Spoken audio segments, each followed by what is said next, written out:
Pleasant evening, everyone. Welcome to our Wednesday evening anatomy and physiology class for medical missionaries. This evening, we are going to look at the urinary system. But before we begin our class, let us seek the Lord in prayer. Our Father, which art in heaven, hallowed be thy name. We thank you for your love and kindness. We thank you for your mercies extended to us, your children. As we open your pages now and discuss the body, that which you have made in a fearful and a wonderful way to give glory to your name as we explore this machinery. We pray that you will bless us with knowledge and with wisdom, that we may teach others and share it with others and take care of it ourselves, that we do not walk in darkness. We thank you and we bless you and we glorify your name. Be with us now as we learn through Jesus Christ our Lord. Amen. Can everyone hear me okay? Hello? Yes, sir. Praise the Lord. So we'll get right into it. So, introduction to the urinary system. Let me share the urinary system. Now, the principal function of the urinary system is to maintain the fluid volume of the body. While we were dealing with the respiratory system and the cardiovascular system, we saw that the body is maintained in a very narrow range in whatever area we may look at, in pressure, in temperature, in acidity, and so on. Very narrow range. And the body is constantly being maintained and balanced.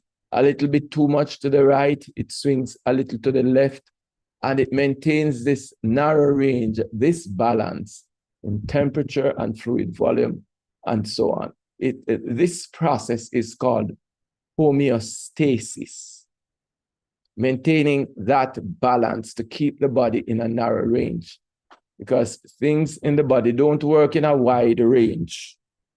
All right? Now, hello, not hearing anything. You're not hearing anything? Am I muted? I am not muted, am I? You may be muted on the phone, the conference line. You're muted on the conference line. Okay. Don't know if there's going to be now? Are you hearing me? Yes. No. Okay, let's go ahead. So the principal function of the urinary system is to maintain the fluid volume and composition of the body fluid. So if there's too much sodium on board, we know that we need electrolytes. And these electrolytes are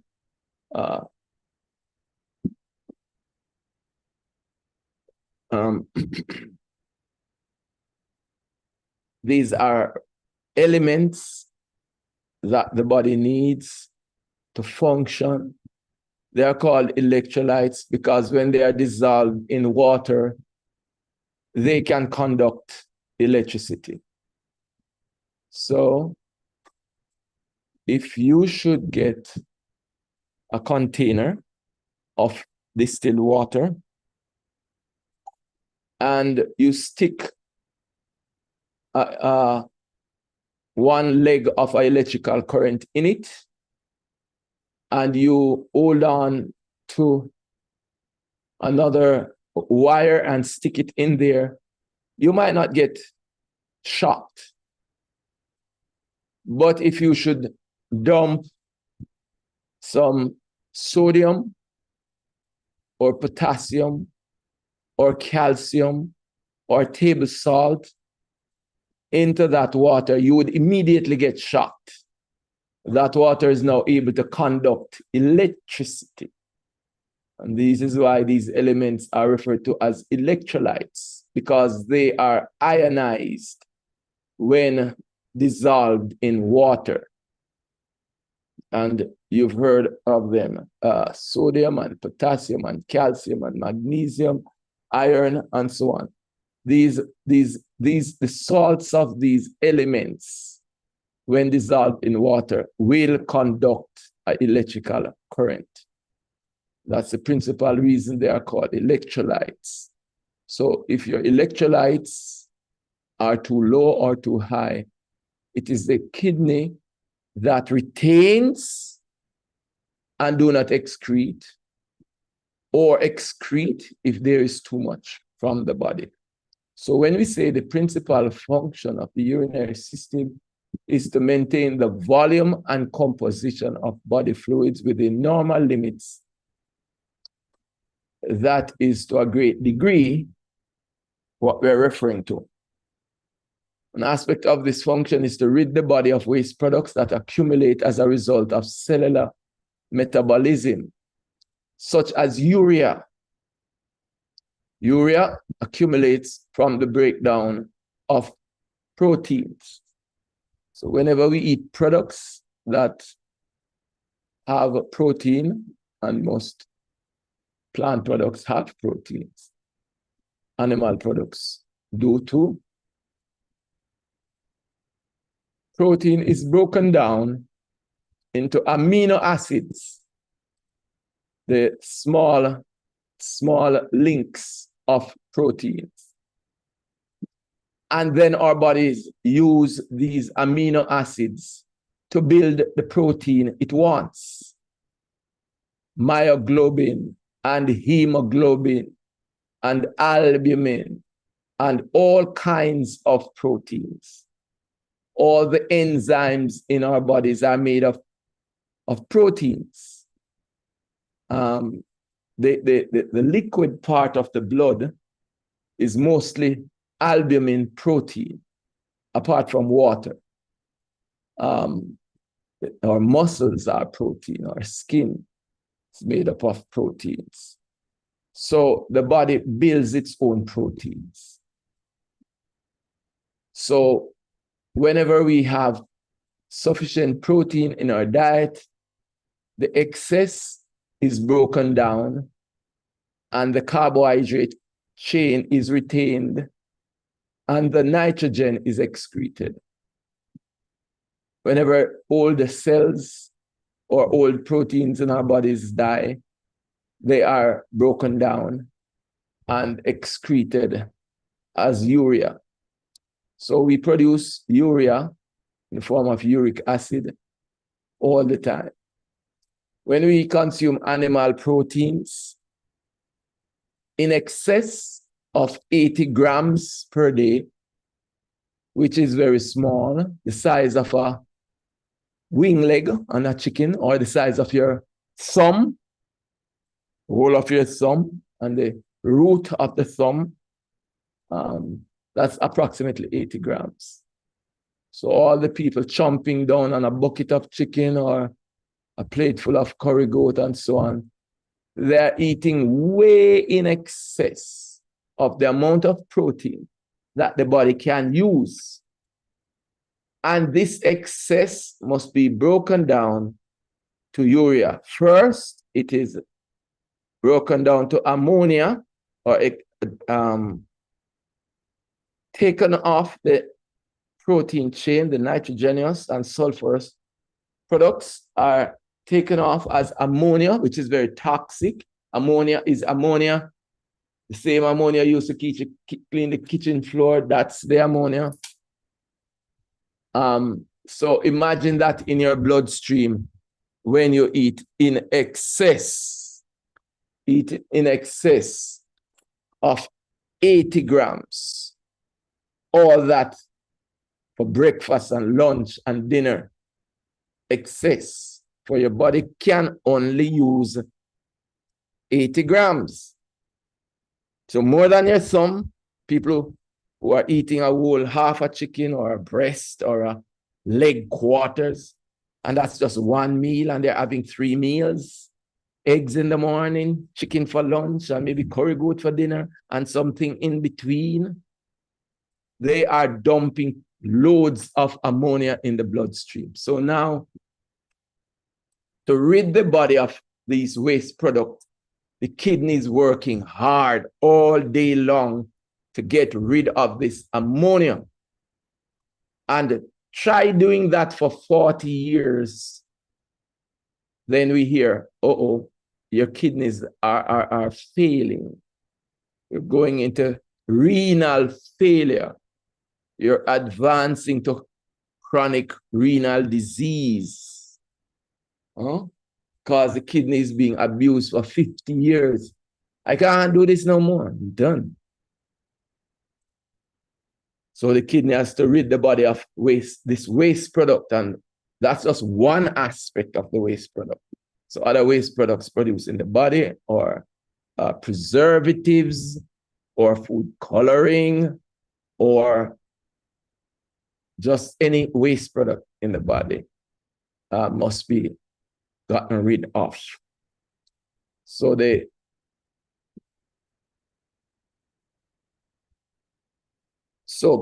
the kidney is referred to as a principal excretory system because it plays such a major role in ridding the body of waste. But although the kidneys or the urinary system consists of a major role in excretion, other organs contribute to the excretory function as well. Lungs are respiratory organs to some degree because they excrete carbon dioxide and water. The skin, which is the largest organ in the body or on the body, is another excretory organ that rids the body of waste through the sweat glands. You'll notice on a day when you work very hard in the outside and you're very sweaty, salt granules tend to accumulate on the skin. So the skin is another big excretory organ. The liver plays another important role. It must convert waste products such as ammonia, which we said is produced from the metabolism of proteins. This ammonia must be converted in the liver to urea, which the kidneys can excrete. So the liver and intestines excrete bile pigments that result from the destruction of hemoglobin. So the liver take these pigments and break them down into bile and send them onto the gallbladder, and these are excreted in the feces. The major task of excretion still belongs to the urinary system. If it fails, the other organs cannot take over and compensate adequately. So, kill the kidneys. Goodbye, Irene. You are done for. We must take care of our kidneys.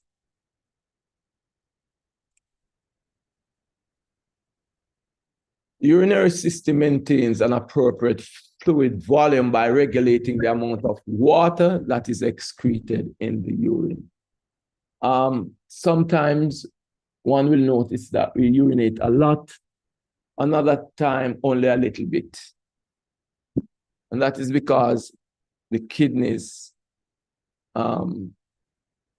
are trying to balance the amount of fluid on board. If we have lots of fluid, then the kidney will make a lot of urine. If our body is dehydrated, then the kidneys try to conserve on the amount of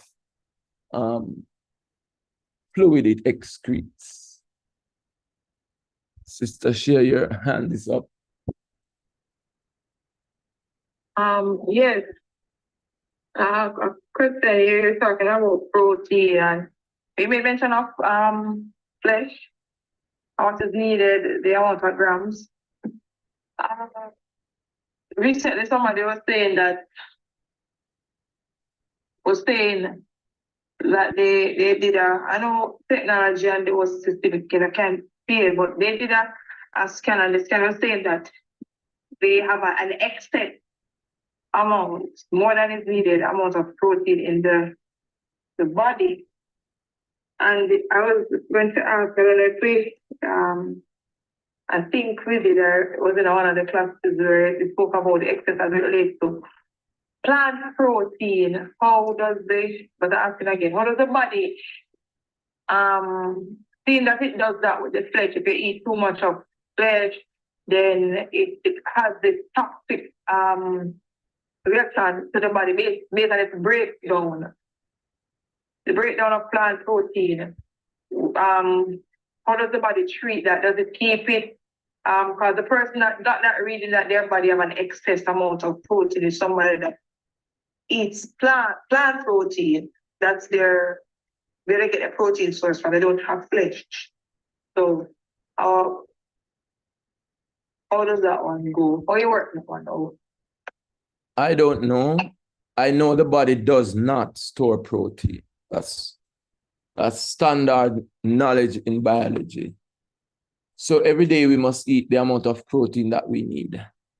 And the amount of protein needed for one's daily needs to repair cells and so on, and tissues is approximately 80 grams.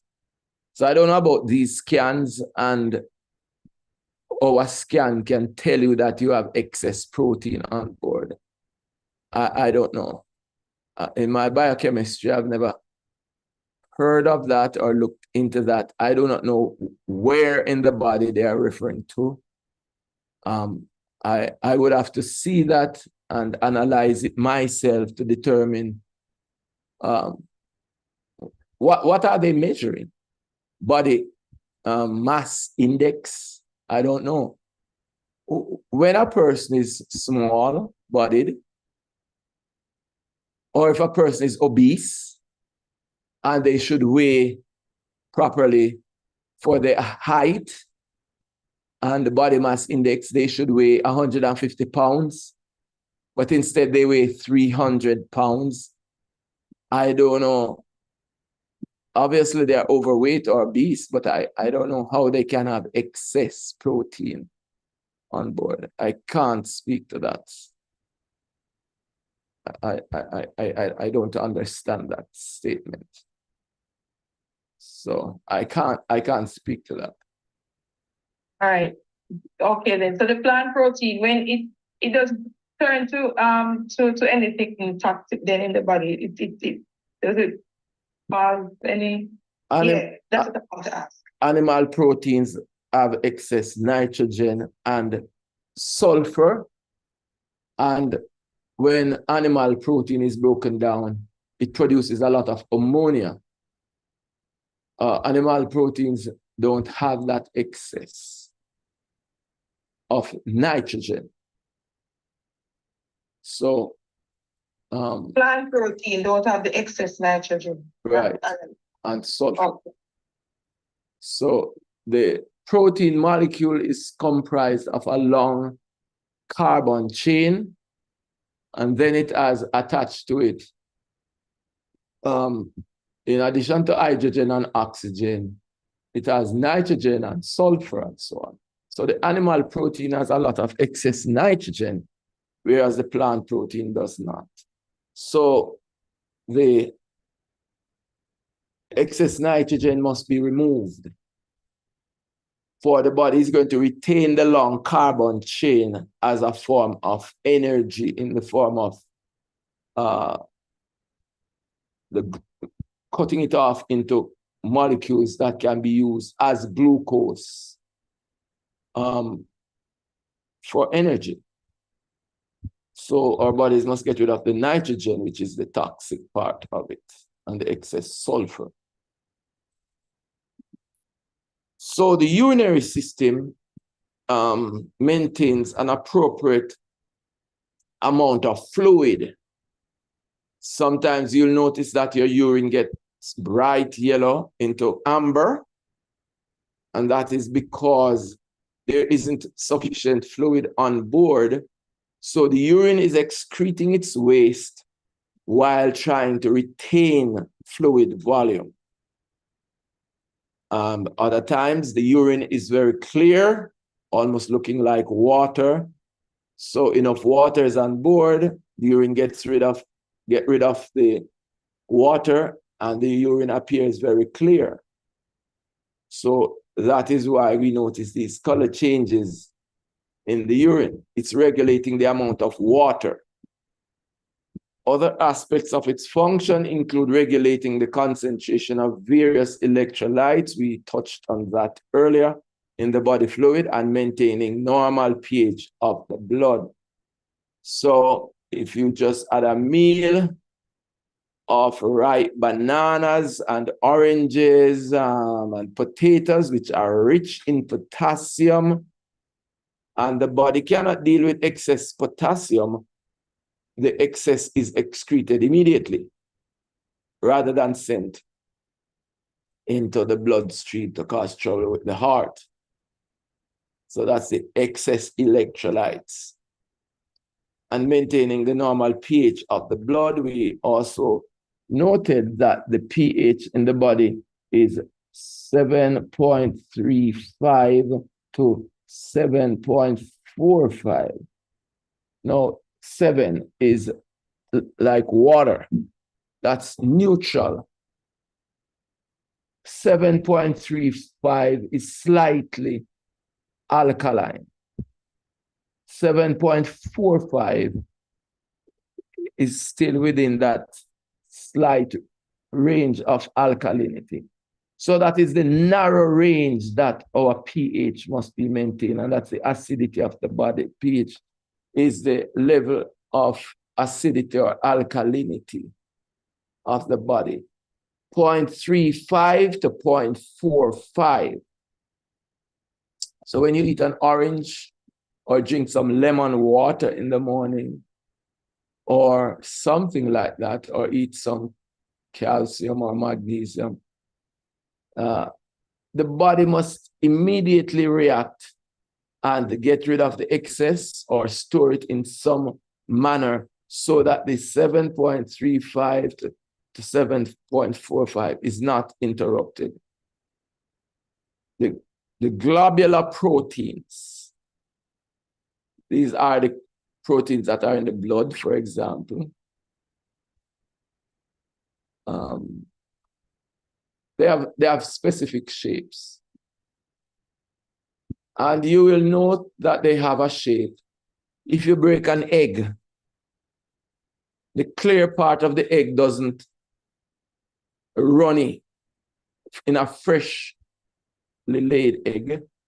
It's not runny all over the plate. It doesn't lay down like water. It tends to clump up in a lump. And that is because these proteins have a certain amount of shape, and they are maintained by the ions in them. The negative charges attract and wrap the proteins into specific shapes. And in those shapes, they do their function. Now, temperature affects these proteins, their shapes. pH affects them as well. So if you should take an egg, and you break open that egg in a glass, and you pour some lemon juice on the egg, and lemon juice is very acidic, you would notice that the protein in it is denatured. It changes color. It becomes white.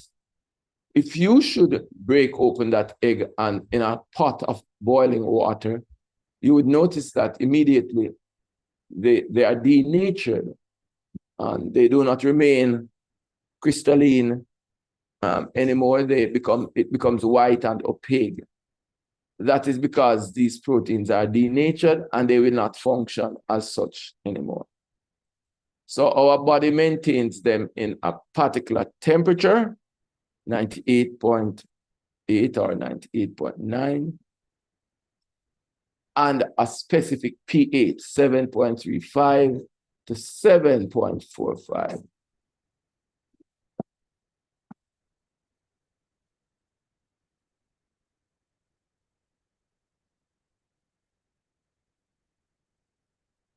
In addition to maintaining fluid balance or fluid homeostasis, that amount of fluid we need on board to carry out the functions of the body properly. The urinary system controls red blood cell production by secreting the hormone erythropoietin. So the kidneys detect how many red blood cells are on board.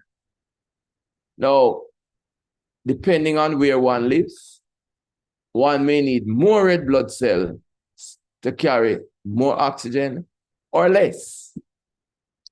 For someone who lives at the sea levels in our world, the Kingstons and the Manatee Bays or Buff Bays, right at sea level, there's a certain amount of pressure. And based on that amount of pressure, it determines how much oxygen is carried in the bloodstream, how much oxygen is available in the air to carry oxygen. Sorry, how much oxygen is in the air available to be picked up by the hemoglobin to be carried over the body. For people who live way up in the mountains, up in the Andes Mountains, where the oxygen is very thin, very dilute, the pressure is very low. In order to carry the amount of oxygen they need, the kidneys secrete more erythropoietin, so that more red blood cells are produced. A condition refers to as polycythemia. These people are very rosy cheeks.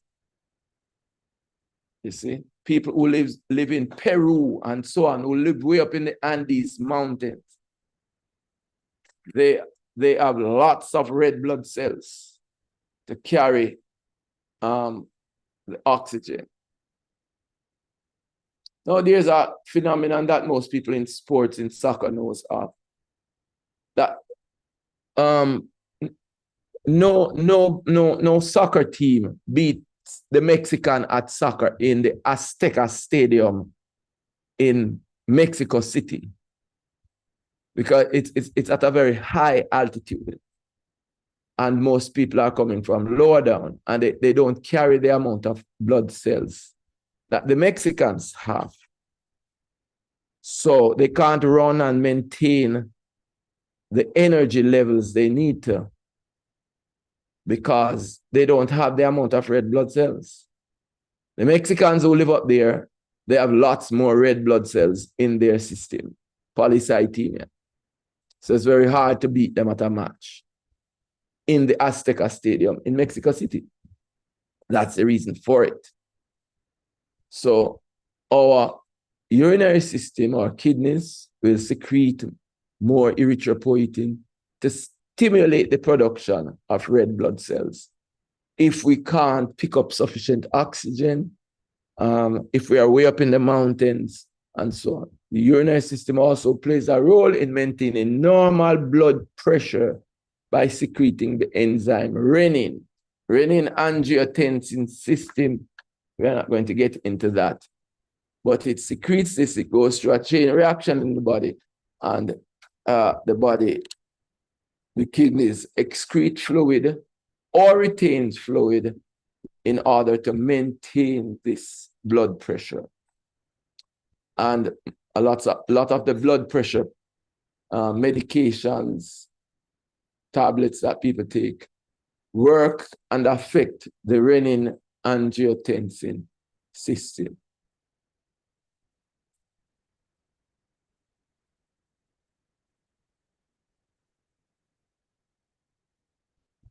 All right, so let's move on.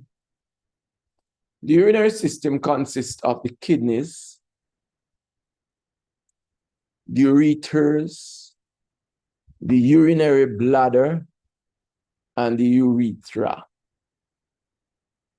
The ureters, the two kidneys, have two ureters that take urine from the kidneys to the bladder.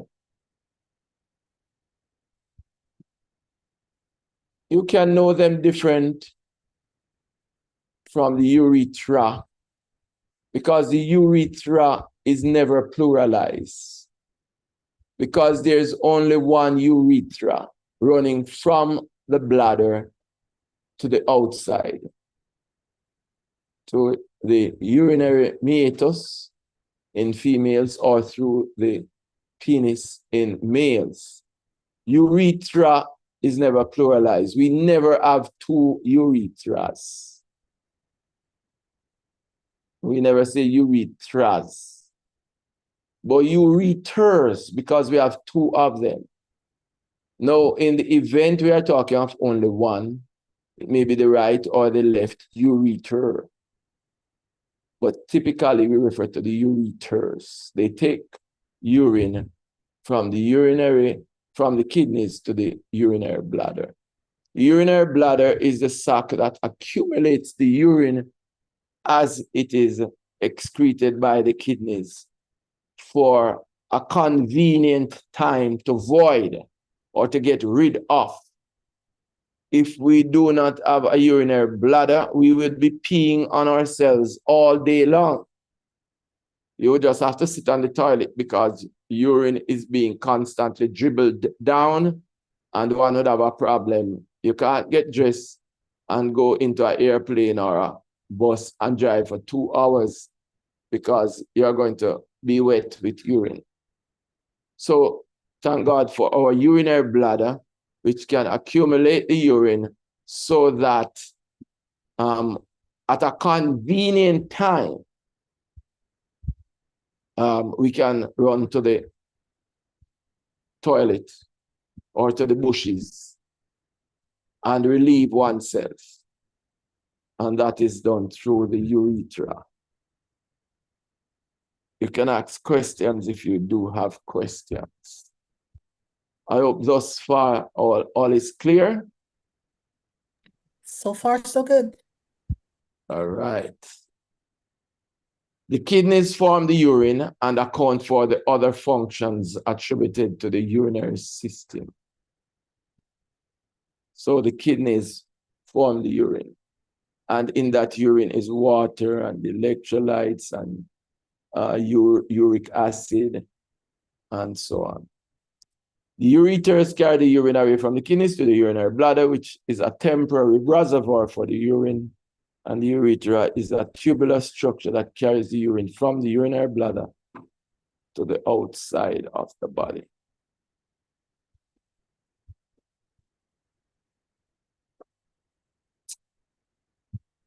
The kidneys are the primary organ of the urinary system. They are the major players in this system.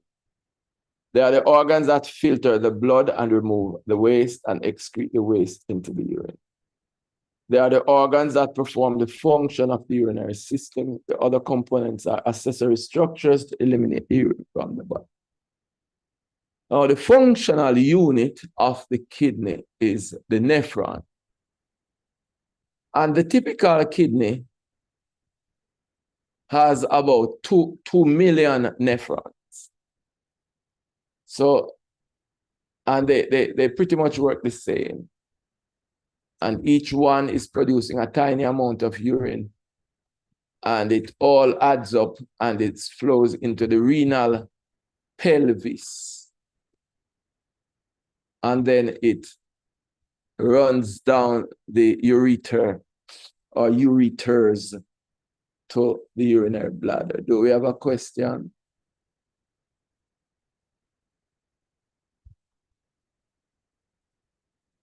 No question yet. Okay.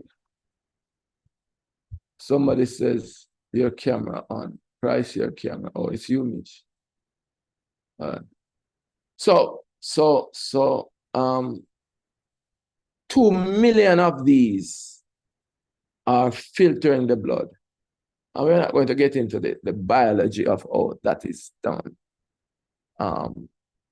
But typically,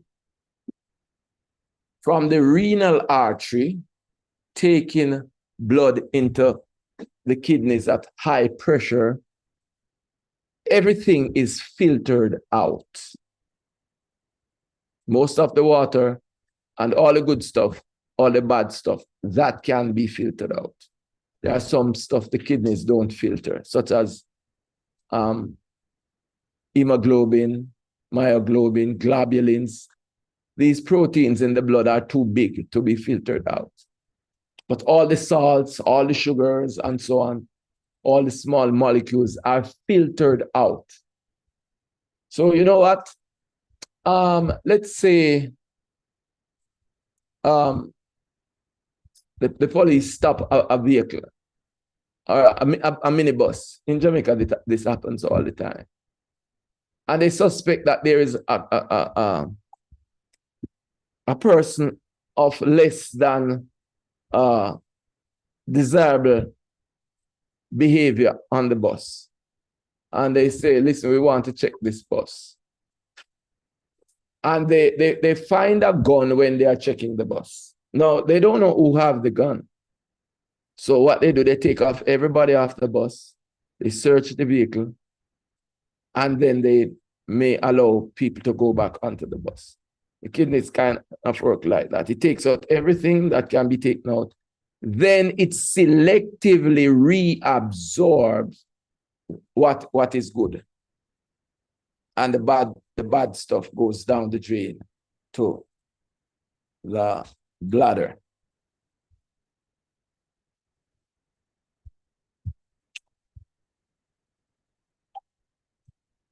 The kidneys are located between the 12th thoracic and the 3rd lumbar vertebrae, one on each side of the vertebral column. The kidneys, the right kidney usually slightly lower than the left because the liver displaces it downward. So they are not on the same level. The kidneys protected by the lower ribs lie in a shallow depression against the posterior abdominal wall that is towards the back and behind the parietal peritoneum. This means they are retro or behind the peritoneal cavity, the abdominal cavity, the cavity in which we find the small intestines. They are behind that. It's kind of hard to palpate them. Each one is held in place by connective tissue called renal fascia and is surrounded by a thick layer of adipose or fat tissue called perirenal fat, which helps to protect or cushion them. A tough fibrous connective tissue called the renal capsule closely envelopes each kidney and provides support for the soft tissues that are inside. So if you should handle a kidney, you'll notice this very tough plastic-like sac covering it. In the adult, each kidney is approximately 3 centimeters thick by 6 centimeters wide and 12 centimeters long. It is roughly bean-shaped.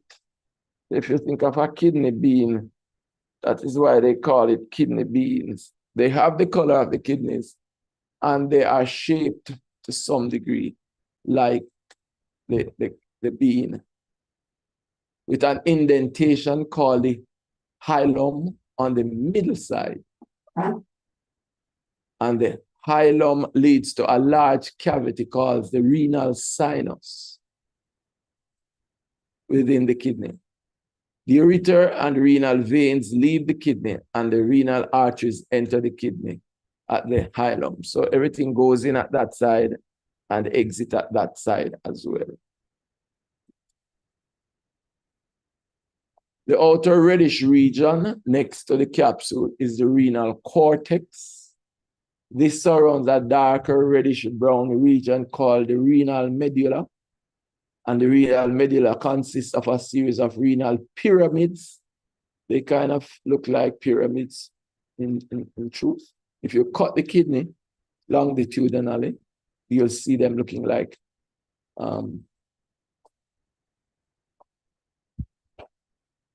pyramids, which appear striated because they contain straight tubular structures and blood vessels. And these straight tubular structures are what comprises the nephron.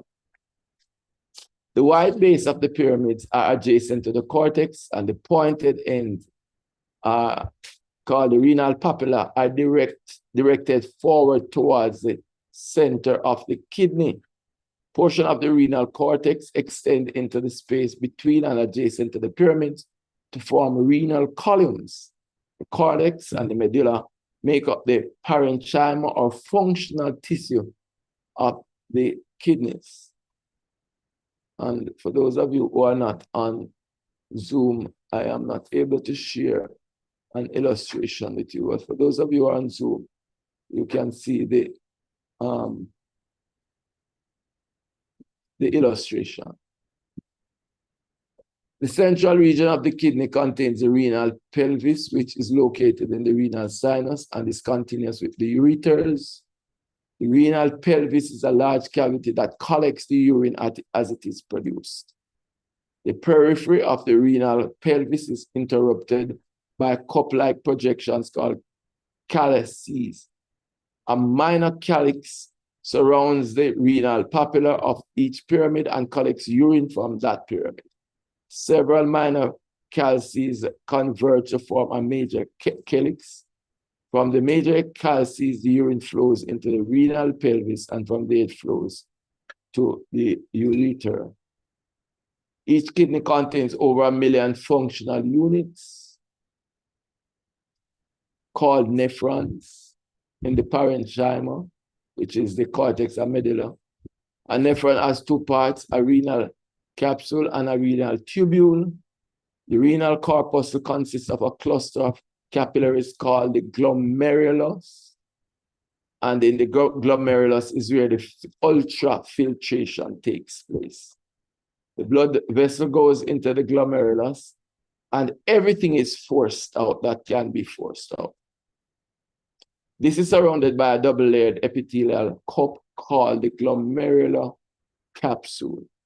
An afferent going to afferent arteriole leads into the renal corpuscle, and an efferent leading from efferent arteriole leaves the renal corpuscle.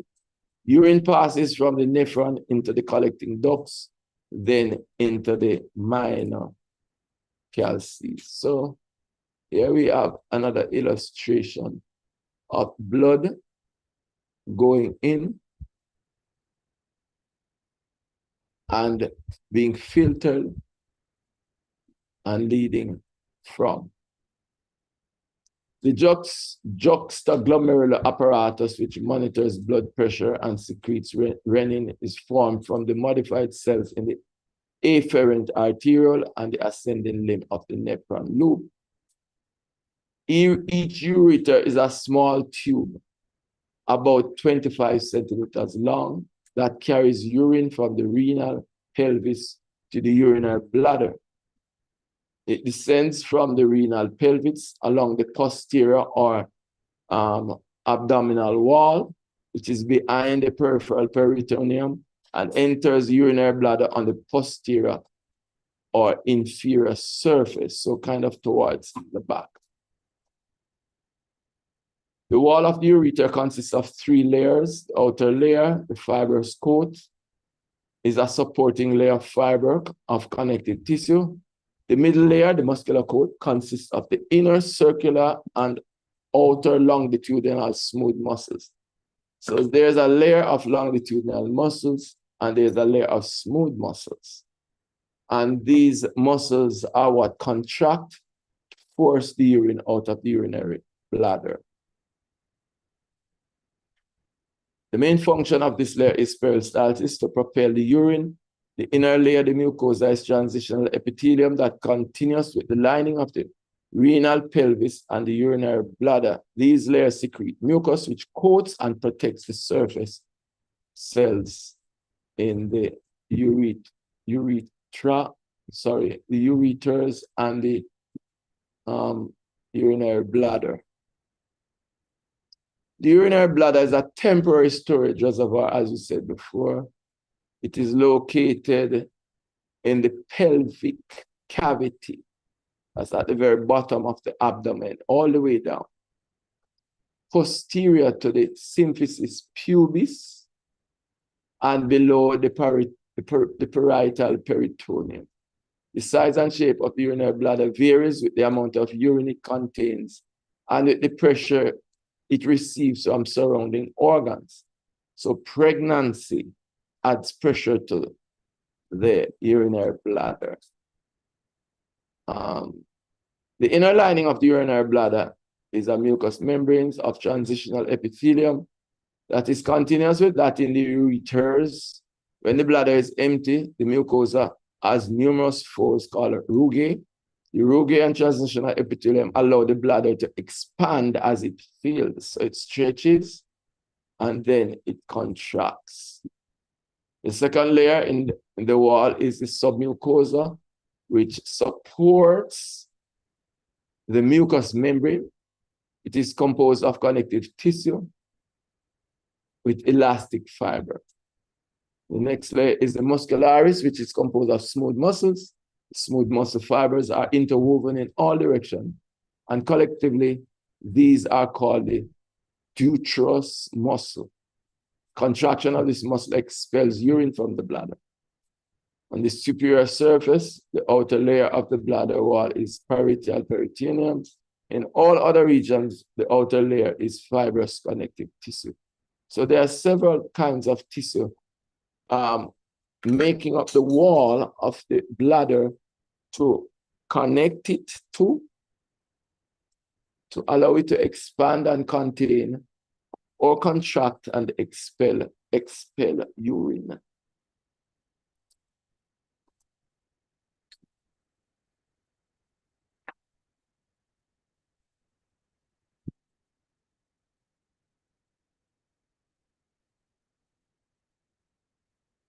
There's a triangular area called the trigone, formed by 3 openings in the floor of the urinary bladder.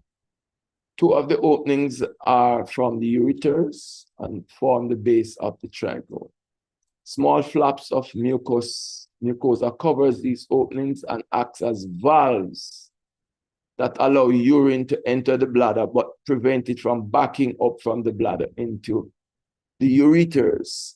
So urine once in the bladder is not permitted to go backwards into the kidneys. The third opening at the apex of the trigone is the opening into the urethra.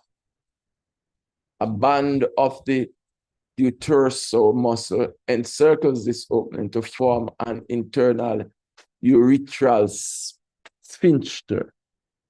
So this is what we use to hold the urine.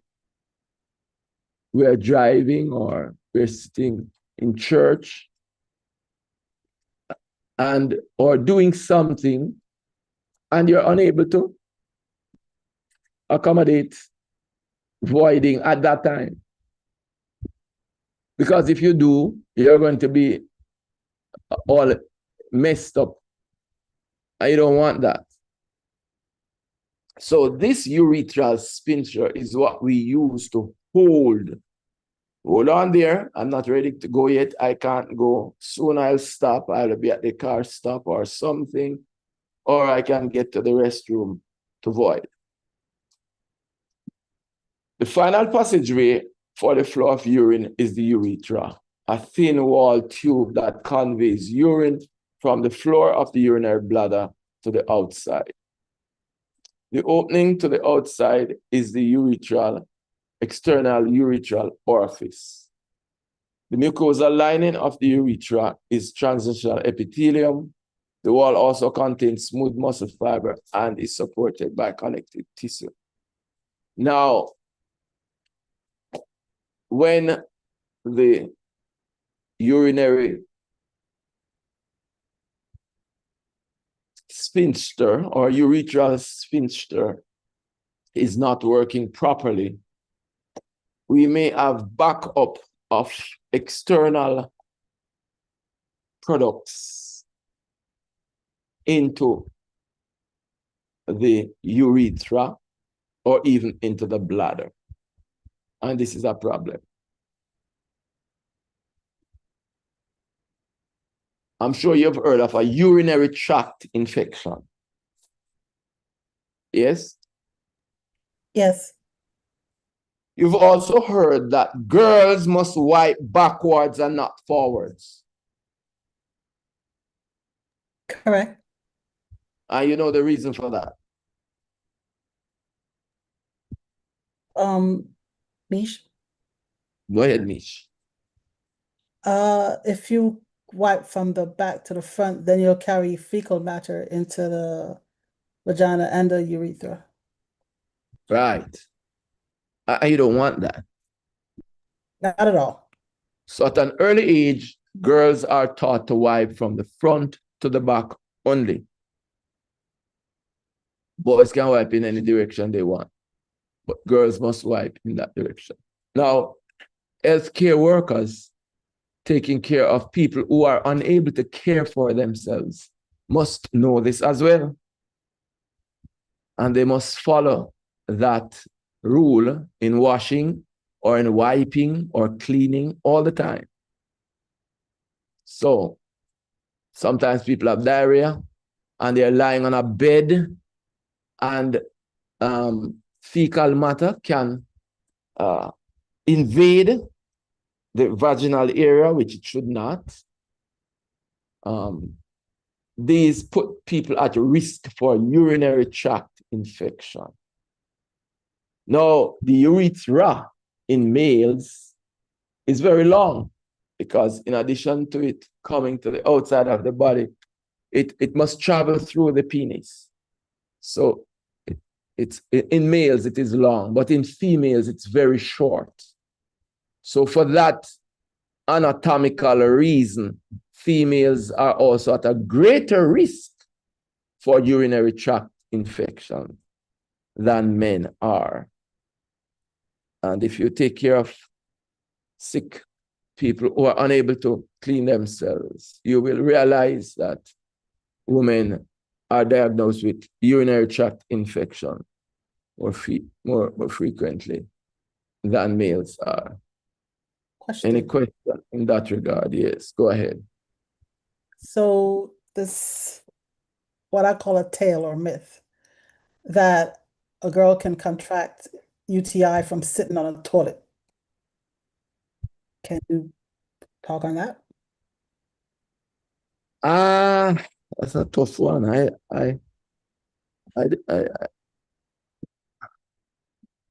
I wouldn't rule it out if you have a dirty toilet seat because the urethra is so short.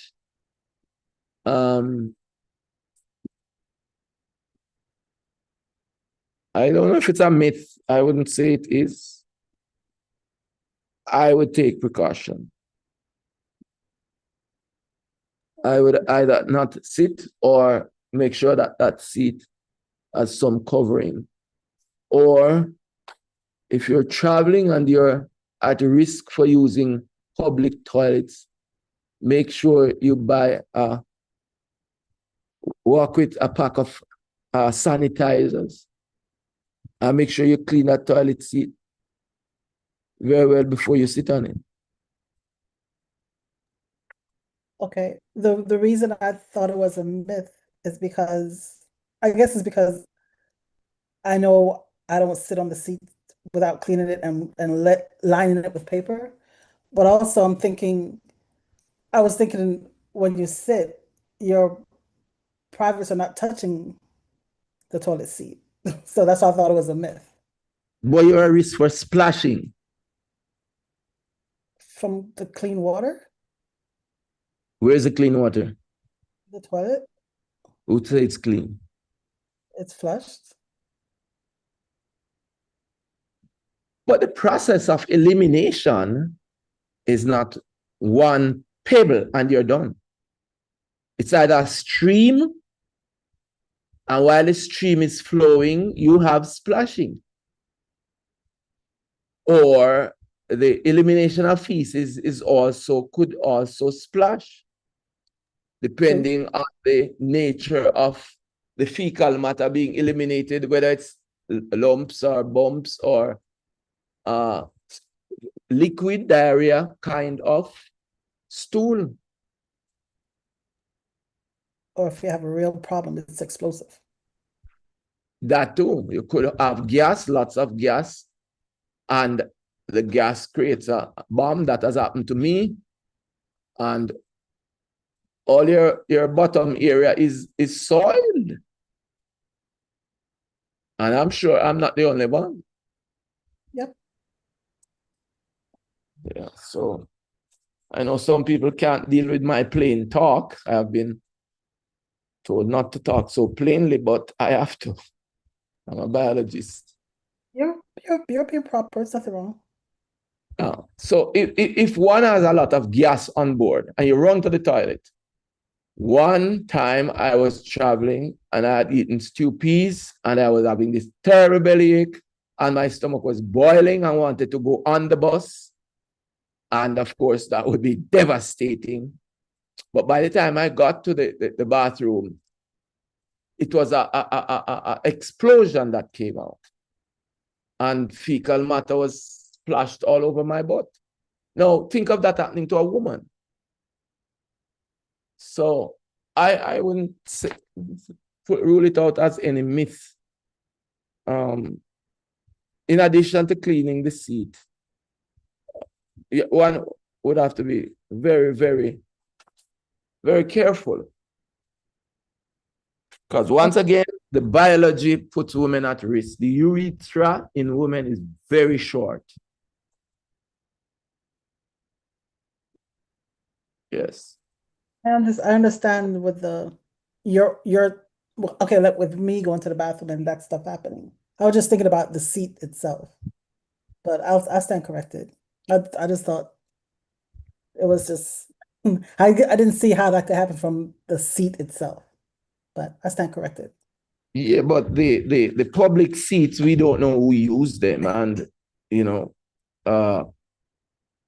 don't want to be mean in our thinking towards people. But there are some people who just are not clean in their behavior. Definitely not. I've seen some horrible things. You just need to walk into a public toilet and you'll see that. Yep. All kinds of unkind stuff in there for you and I to see. Yeah. We're going to have a work day at Trenchtown tomorrow to clean, and we have to clean the bathrooms. All right, so the internal urethral sphincter surrounds the beginning of the urethra when it leaves the urinary bladder. That's the one at the top of the urethra towards the bladder. This sphincter is smooth muscle involuntarily, right? And these are controlled by the brain. And in babies, when it's full, oops, they just open. And they don't care if they're sitting on you or lying on you, they pee. Another sphincter, the external urethral sphincter, is skeletal voluntary muscle. Now, this just is wonderful. God, you can't tell me that, oh, this is just some accident. The baby can't control when they must pee. So God made it involuntarily. The bladder detects a certain pressure, sends a message to the brain sends a message to the urethral sphincter, the one at the top, the internal, and the baby voice. No, you're an adult. You can't go peeing whenever you want, all over the place. Whenever in church, you're sitting down in church, listening to the sermon, and oops, out comes a drainage of pee on the floor in church. Wow. Brother Paul is church. He's up there preaching. Look, his pants is getting wet. He's peeing. How nice would that be, right? No. No. So God gave you a second set. And this second set, we learn to use at about age 1 to 2 in some babies, up to 3 years old. They learn to control it and void at a certain time, voluntary muscles, and encircles the urethra, where it goes through the pelvic floor. These two sphincter controls the flow of urine through the urethra. Your thoughts, your questions, your comments. Give God some thanks. He thought about everything, didn't he? Absolutely. He missed nothing. Nothing at all. In females, the urethra is short. We said that already, only 1.5 inches long, or 3 to 4 cm. The external urethral orifice opens to the outside, just anterior to the opening of the vagina, or, upwards of the vagina. In males, the urethra is much longer, about 7 to 8 inches in length, and transport both urine and semen. The first part next to the urinary bladder passes through the prostate gland, and it's called the prostatic urethra. And this part tend to give males a disadvantage, where the prostate enlarges, and sometimes it interferes with the flow of urine. You want to go, you feel to go, you voluntarily say, all right, muscle opens, but nothing happens, because the prostate is squeezing shut the urethra and no urine can pass. Sometimes a little pass and then another little, so they end up with a dribble. The first part next to the urinary bladder passes through the prostate gland. The second part, a short region that penetrates the pelvic floor and enters the penis, is called the membranous urethra. The third part, the spongy urethra, is the longest region. This portion of the urethra extends to the entire length of the penis, and the external urethral orifice opens to the outside at the tip of the penis. So the male, it is more complicated than in the females. All right, so let's review what we've covered so far.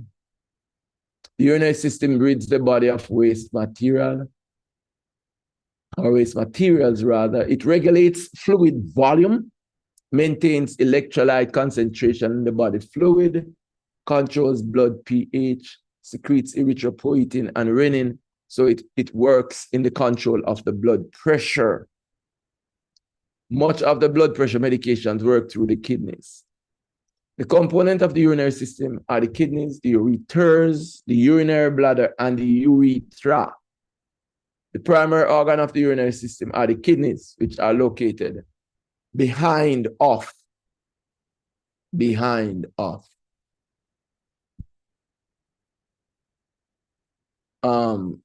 The peritoneal cavity, between the levels of the 12th and the 3rd lumbar vertebrae.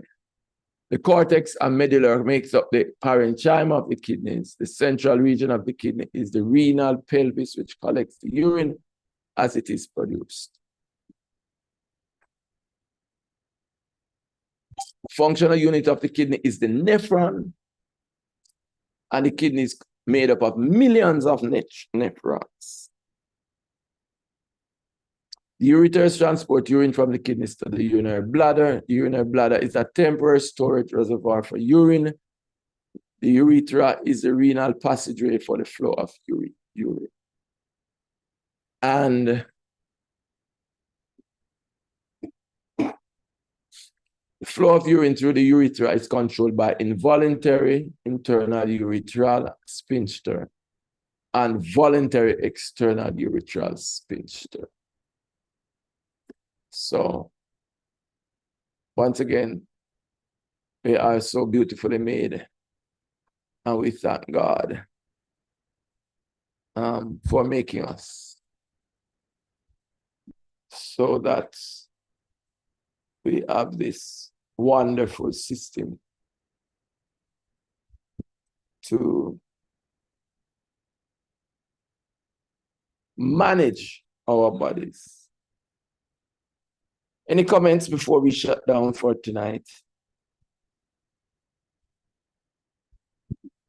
Good evening to everyone. Good evening. Yes, I have a question to ask.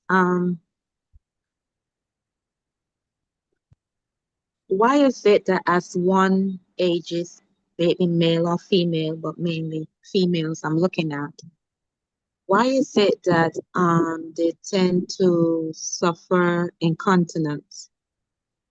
And what causes that area, I don't know, to get weak or less flexible? That's why they cannot hold the urine like when they were like a younger person. Is it specifically to diet, lack of insufficient vitamins? What causes that to happen, especially as one starts to get up in age? Okay. Now, diet does play a big role. People who are plant-based, we tend to see them have more control over their system to a greater degree in age than those who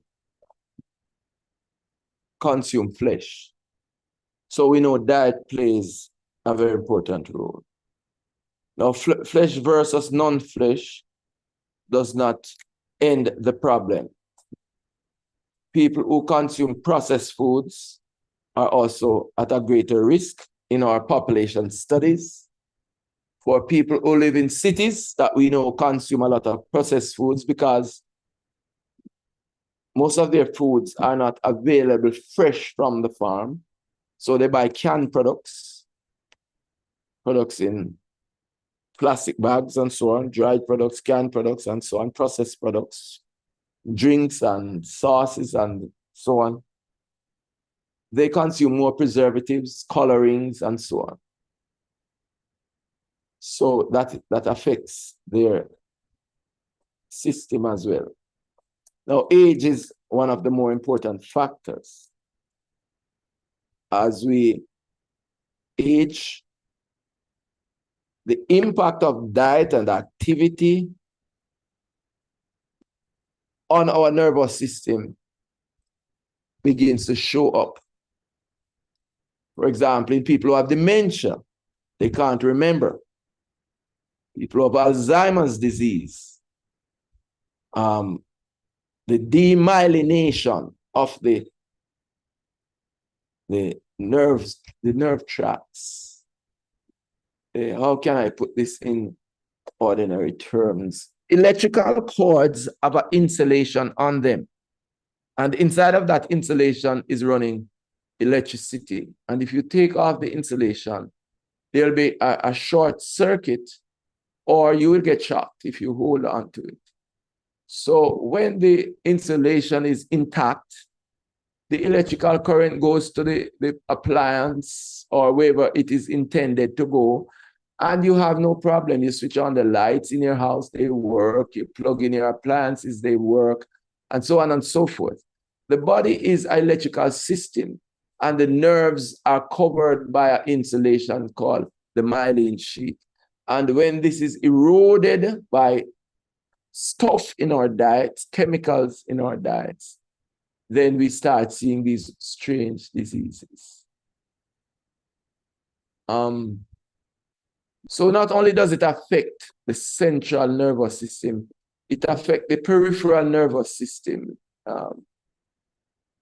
People lose sensation in their extremities. Their fingers are not as sensitive.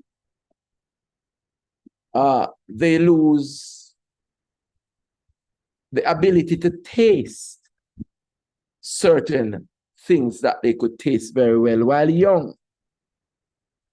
They maintain the taste for sweet and they like to eat sweet stuff.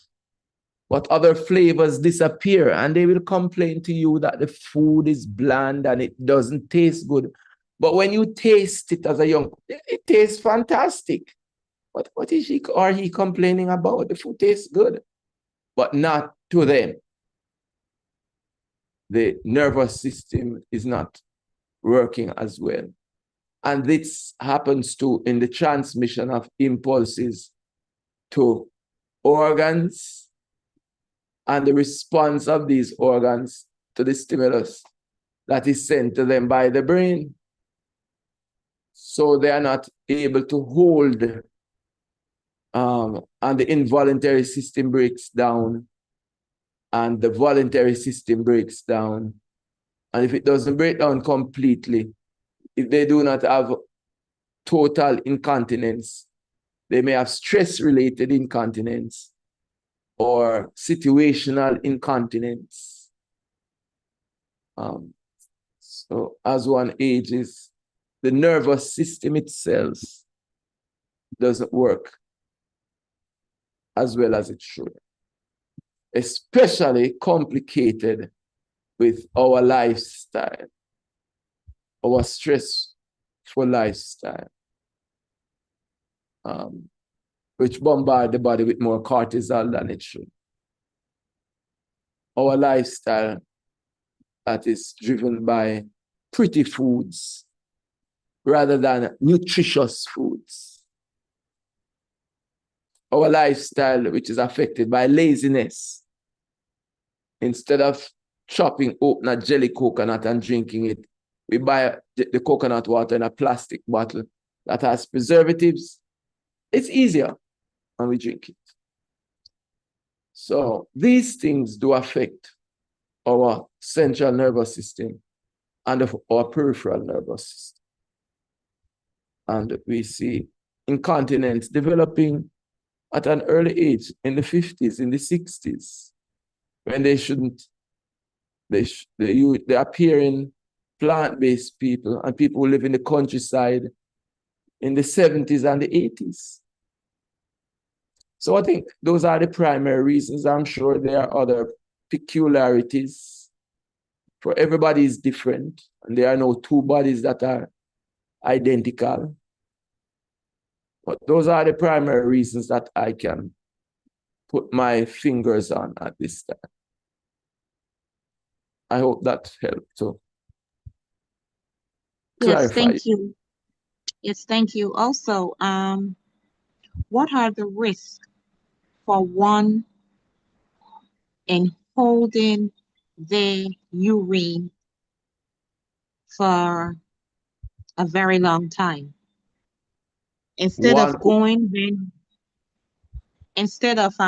when you feel to go, you just, I guess, somehow control it and say not now. I think you were mentioning something like that.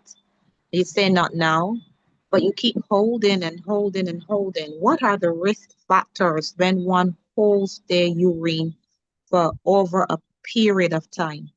Can that also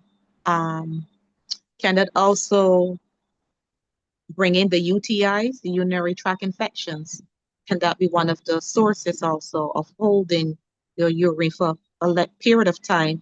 And then does it damage, if any, does it damage the bladder when you hold it like that? What are the side effects, or what are the, what can happen if one does stuff like that? Well, to hold on to one's urine is to put more pressure on the bladder and the lower urinary sphincter, the voluntary one. So holding it, put that pressure on. And it, in Jamaican parlance, we say pressure burst pipe. So if you're putting pressure on the bladder, holding on to the urine, it is going to break something. Now, the urine is also a medium to wash the system. We don't have any way to go in there and wash the urethra or the urethra and the bladder to keep it clean. So the flow of urine through the body serves as a kind of river to wash the system and wash down anything that is growing upwards. So it's not good to hold on to it. It's best when we feel to avoid, because in the process, you're washing the system. And you don't want to take too long to wash it. So definitely, holding on to the urine is not good for the system. The washing process is delayed, and you're putting more pressure on the sphincters to make them malfunction. So it is noted as a cause in UTIs. Okay, the reason why I asked that question is because I've known the elderly especially, and many of them who may be in nursing homes or daycare centers or even sometimes in hospitals. I know sometimes when they press that call button or they request to go to, because they need assistance to go to the bathroom, many of them sometimes they just hold it because their caregiver or their nurse or whoever is not there to take them to, and and they have to wait and they hold it, and then they don't want to embarrass themselves, so they just hold and hold and hold, and then waiting for someone to take them. But the reason why I say that is because I remember one time this elderly lady told me, can I take her to the bathroom? So I had to basically let her lean on me and take her there. And then of course I had to um, help her to pull down her undergarments. And I mean, I was in that bathroom for quite a while as she, because I came out and I closed the door. I said, call me when you're ready. And I thought she would have never stopped. And then my concern was like, okay, if she's holding this thing for so long, you know, um, what could be then the negative effects of it? That's why I put that out there, because I think you mentioned earlier, the elderly also. So, thank you, Auntie Mish, for finally helping me to get on board to listen to these presentations. And thank you, sir. Don't know who you are, but I'm enjoying it and I'm enjoying them. So I thank you. And Yes. one more thing that I'll mention is that you were talking about sometimes people could be quite dirty, especially in the public, the public arena when you go to those restrooms. And I remember just a short testimony here. I remember when our daughter, she was going to a church school, and they had just put down some, I think, like trailers for the classrooms, and they were used trailers, and these trailers, each of them having a bathroom for the kids to use, so they won't have to go, walk across the parking lot to use the ones that the school, attached to the school itself. Excuse me. So then my husband and I went there that first day to take our daughter to school, and I'm very, and Mitch would tell you, I'm very like, clean freak, and I looked in and it was like, I didn't like how the bathrooms were looking at all those things. It was like so filthy. So we requested from the principal if the kids can use the restroom, that are in the school. Meanwhile, my husband and myself, that would be out of our own pocket in restoring and making it fit for the students. And these were like 5 and 6 year olds. Huh? So we went in and we took out what was there, installed new and decorate it and put, make it real, artsy, meaning very, very, very accommodating and very like childish for the age range, 5 to 6 years old. Made it very, very nice and accommodating. Huh? And because of doing that, those 5 and 6 years olds, they were so proud of having number one, their own bathroom in their own classroom. They wouldn't have to go to the one that attached to the school. And they kept that thing so clean that not even the janitor will have to clean it because the kids will clean it themselves. Because so the teacher taught them, brother and sister Price came in here, we did this nice things for them. So we need to show them that we appreciate it by keeping it clean. So whenever you go in there, once you're finished, clean up after yourself. And sometimes people just need, especially if we can nudge the kids and teaching them and showing them and then giving them something that they're proud of. Now, I don't know where they're all grown up now. I don't know where they are in life, but I'm quite sure that because of that one simple act, I'm quite sure that will help motivate them, and as you mentioned, to keep not only themselves clean, but to keep the bathroom facility clean. So I just thought I'd share that because many times people just, especially if we can get them when they're young and nudge them to do the right thing from a young age, then, not all of them, but I'm quite sure a good set of them will be able to move on into being clean, and doing the right things. And then that can also help them to teach and help another person because people can be dirty and then we have those who can be clean, and by doing stuff like that, um we can probably help, in bridging that gap in. So I believe that these young children who are adults now, I believe they probably move on to, to maintain that and to maintain those standards, so to speak. I thank you for allowing me to share that. Oh, absolutely. Absolutely. Anytime. Your initials are my initials. Price family, Paul Forrest. That is who I am. So every time you see your family name, Price family, you can easily remember Paul Forrest. Paul Forrest. Okay. Thank you, Paul.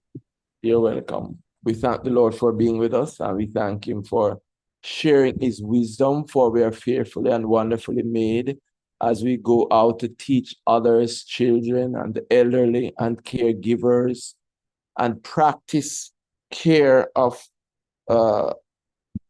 people who need our help.